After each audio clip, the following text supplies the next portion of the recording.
MDH ಜನ ಮಸಾಲ. ಈಗ ಕಡಲೆ ಇರಲಿ, ಹಲಸಂಡೆ ಬೀಜ, ಕಪ್ಪು ಕಡಲೆ ಅಥವಾ ಬಿಳಿ ಕಡಲೆ, ಎಲ್ಲವೂ ಸ್ವಾದಿಷ್ಟವಾಗುತ್ತೆ. ಹರಕುಬಾಯಿಯ ಕುಮಾರ ರವಿಕುಮಾರ್ ನಾಲಿಗೆ ಜಾಸ್ತಿ ಆಯಿತು ಎಂದ ಸಿಎಂ. ಕಾನೂನು ಚೌಕಟ್ಟು ಪರಿಶೀಲಿಸುತ್ತೇವೆ ಎಂದಿರುವ ಹೋಮ್ ಮಿನಿಸ್ಟರ್. ಬಿಜೆಪಿಯ ಕುಟಿಲ ರಾಜಕಾರಣದ ಮುಖವಾಡ ಅಂತ ಅಜ್ಜರಿದ ಸಚಿವ ಪ್ರಿಯಾಂಕ್ ಖರ್ಗೆ. ಎಲ್ಲ ಸುದ್ದಿಯನ್ನ ನೋಡೋಣ. ನೀಚ ಬುದ್ಧಿ ಬಿಡು ನಾಲಿಗೆ news top 9ನಲ್ಲಿ.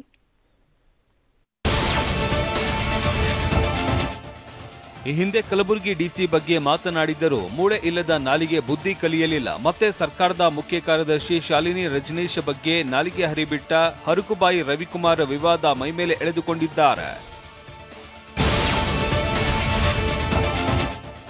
CS Shalini Rajneesh ವಿರುದ್ಧ ಅವಹೇಳನಕಾರಿ ಮಾತನಾಡಿದ ಆರೋಪಕ್ಕೆ ಸಂಬಂಧಪಟ್ಟಂತೆ ರವಿಕುಮಾರ್ ವಿರುದ್ಧ ಕಾಂಗ್ರೆಸ್ ಕಲಿಗಳು ಕೆರಳಿದ್ದಾರೆ.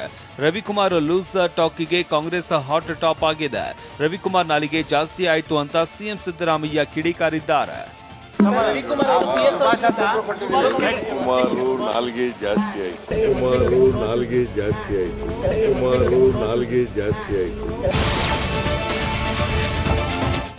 ಅವಹೇಳನಕಾರಿಯಾಗಿ ಮಾತನಾಡ್ತಾ ಇದ್ದಾರೆ ಅಂತ ಬಿಜೆಪಿ ಎಂಎಲ್ಸಿ ರವಿಕುಮಾರ್ ವಿರುದ್ಧ ಪ್ರಕರಣ ದಾಖಲಾಗಿದೆ. ಒಂದು ವೇಳೆ ಅವಹೇಳನಕಾರಿ ಮಾತನಾಡಿರೋದು ಸಾಬೀತಾದರೆ ಪೊಲೀಸರು ಕ್ರಮ ಕೈಗೊಳ್ತಾರೆ.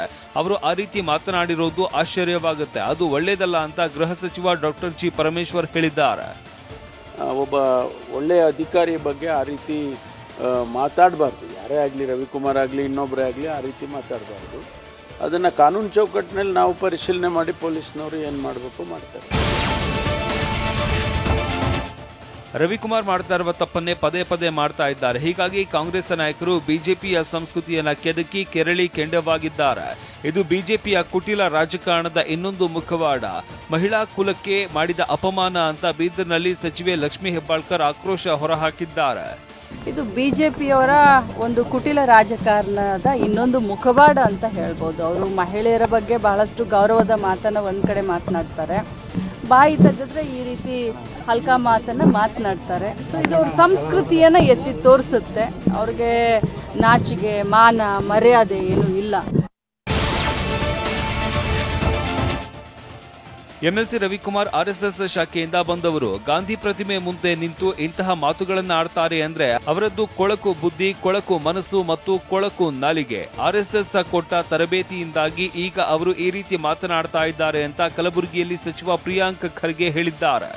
ನೋಡಿ, ಇದು ಅವರು ಶಾಖೆನಲ್ಲಿ ಟ್ರೈನಿಂಗ್ ಸಿಗುತ್ತೆ ಮಹಿಳೆಯರ ಬಗ್ಗೆ ಹೇಗೆ ಮಾತಾಡಬೇಕು ಏನಿದೆ ಅಂತ. ಯಾಕಂದರೆ ಮನುಸ್ಮೃತಿ ಟ್ರೈನಿಂಗ್ ಅವ್ರದ್ದು, ಸಂವಿಧಾನ ಟ್ರೈನಿಂಗ್ ಆಗಲ್ಲ RSSನಲ್ಲಿ.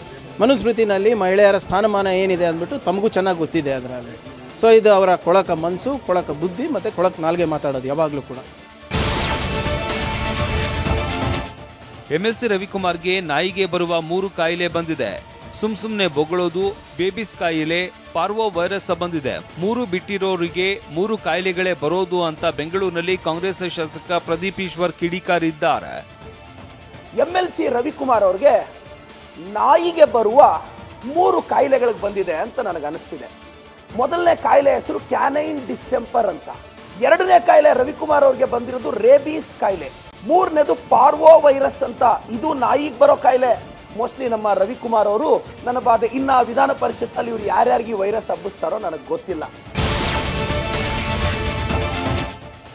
ರವಿಕುಮಾರ್ ವಿರುದ್ಧ IAS ಅಧಿಕಾರಿಗಳ ಸಂಘ ಸಿಎಂಗೆ ದೂರು ಕೊಟ್ಟಿತ್ತು. ಆದರೆ ಬಿಜೆಪಿ ಎಂಎಲ್ಸಿ ರವಿಕುಮಾರ್ ಮಾತನ್ನ ಸಮರ್ಥಿಸಿಕೊಳ್ಳಲಾಗದ ಸ್ಥಿತಿಯಲ್ಲಿರುವ ಬಿಜೆಪಿ IAS ಅಧಿಕಾರಿಗಳ ಕ್ರಮವನ್ನೇ ಪ್ರಶ್ನೆ ಮಾಡಿದೆ. ಅಲ್ಲದೆ ವೈಫಲ್ಯ ಮರೆಮಾಚುವ ದುರುದ್ದೇಶ ಅಂತ ಪ್ರಹ್ಲಾದ್ ಜೋಶಿ ಕುಟುಕಿದ್ದಾರೆ.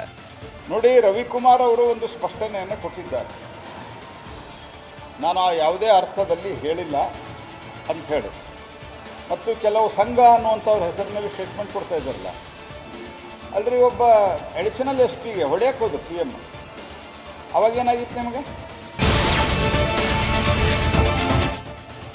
ರವಿಕುಮಾರ್ ವಿಚಾರ ಒಂದು ಕಡೆ ಇರಲಿ, ಆದರೆ ಬೆಳಗಾವಿಯಲ್ಲಿ ಸಿಎಂ ಪೊಲೀಸ್ ಅಧಿಕಾರಿಗೆ ಕೈ ಎತ್ತಿದಾಗ, ಡಿಸಿಗೆ ಅಪಮಾನ ಮಾಡಿದಾಗ IAS ಅಧಿಕಾರಿಗಳ ಅಸೋಸಿಯೇಷನ್ ಎಲ್ಲಿ ಹೋಗಿತ್ತು? ಅವತ್ತು ಯಾಕೆ ಸಿಎಂ ವಿರುದ್ಧ ದೂರು ಕೊಡಲಿಲ್ಲ ಅಂತ ಬೆಂಗಳೂರಿನಲ್ಲಿ ಬಿಜೆಪಿ ರಾಜ್ಯಾಧ್ಯಕ್ಷ BY ವಿಜೇಂದ್ರ ಪ್ರಶ್ನಿಸಿದ್ದಾರೆ. ಸ್ವತಃ ಮುಖ್ಯಮಂತ್ರಿಗಳು ಸಿದ್ದರಾಮಯ್ಯನವರು ಬೆಳಗಾವಿನಲ್ಲಿ ಬಹಿರಂಗ ಸಭೆಯಲ್ಲಿ ವೇದಿಕೆ ಮೇಲೆ ಒಬ್ಬ ಮುಖ್ಯಮಂತ್ರಿಗಳು ಒಬ್ಬ ಹಿರಿಯ ಪೊಲೀಸ್ ಅಧಿಕಾರಿಗೆ ಕಪಾಳು ಕೊಡಕ್ಕೆ ಹೋದ್ರಲ್ಲ, ಅವಾಗೆಲ್ಲ ಹೋಗಿತ್ತು ಅಸೋಸಿಯೇಷನ್ಗಳು? ಅದಕ್ಕಿಂತ ಮುಂಚಿತವಾಗಿ ಸಿದ್ದರಾಮಯ್ಯನವರು ಇದೇ ಮುಖ್ಯಮಂತ್ರಿಗಳು ಮೈಸೂರಿನಲ್ಲ ಎಲ್ಲ ಒಂದು ಸರ್ಕಾರಿ ಕಾರ್ಯಕ್ರಮದಲ್ಲಿ ಜಿಲ್ಲಾಧಿಕಾರಿಗಳಿಗೆ ಬೆದರಿದ್ರೆ ಎದ್ದೇಳು ಅಂತೇಳಿ ಅಪಮಾನ ಮಾಡಿದ್ರು ಹಿರಿಯ IAS ಅಧಿಕಾರಿಗೆ. ಅವಾಗೆಲ್ಲೋಗಿತ್ತು IAS ಅಸೋಸಿಯೇಷನ್ನು? ರವಿಕುಮಾರ್ ಮಾತನಾಡುವಾಗ ವಿಧಾನಸೌಧದ ಭದ್ರತಾ ಡಿಸಿಪಿ ಕರಿವಸನಗೌಡ ನಸುನಕ್ಕಿದ್ರು. ಈ ಬಗ್ಗೆ ಶಾಲಿನಿ ರಜನೀಶ್ ಕಚೇರಿಗೆ ತೆರಳಿ ಡಿಸಿಪಿ ಸ್ಪಷ್ಟನೆ ನೀಡಿದ್ದಾರೆ. ಇದರ ಮಧ್ಯೆ ರವಿಕುಮಾರ್ ಬಂಧನ ಭೀತಿಯಿಂದ ಬಚಾವಾಗಿದ್ದಾರೆ. ಜನಪ್ರತಿನಿಧಿಗಳ ಕೋರ್ಟ್ನಲ್ಲಿ ನಿರೀಕ್ಷಣಾ ಜಾಮೀನು ಸಿಕ್ಕಿದ್ರೆ ಹೈಕೋರ್ಟ್ ಮಧ್ಯಂತರ ಆದೇಶ ನೀಡಿದ್ದು ಜುಲೈ 8ರವರೆಗೆ ಬಂಧಿಸಬಾರದು ಅಂತ ಹೇಳಿದೆ. ವಾಹ್, ಯಾಕೆ ಈಗ ಬಂತ ಸ್ವಾದ? ಖಂಡಿತ ಈಗ ಬಂತು ಅಸಲಿ ಸ್ವಾದ. MDH chunky chaat masala life ಅಲ್ಲಿ ಅಸಲಿ ಸ್ವಾದ ತರುತ್ತೆ. ಅಸಲಿ ಮಸಾಲ, MDH